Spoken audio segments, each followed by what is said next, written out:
How to fix Fantasy Premier League login problems. Let's get started.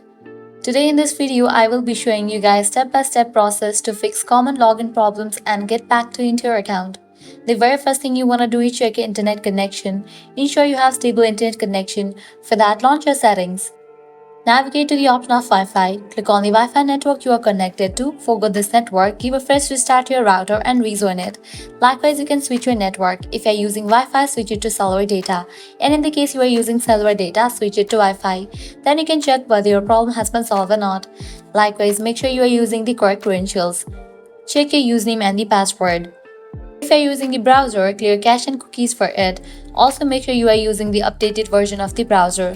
Likewise, we have to also update the app. Launch your Play Store or App Store. Now search for the app Fantasy Premier League. After tab appears at the right corner of it, you're gonna see the option of open or update. If you find the option of update over here, just click on it and update the app to its latest version. Then you can check whether your problem has been solved or not. In the browser, make sure you have disabled all the extensions. Some extensions might interfere with website functionality. Temporarily disable them to see if they are the cause. Also, you can reset your account's password. If you have forgotten it or suspect it's incorrect, use the password reset feature to create a new one.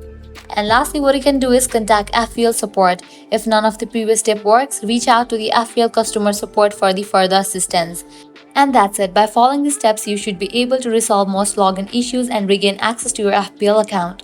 If you found this video helpful, don't forget to like, share and subscribe to our channel. Thanks for watching.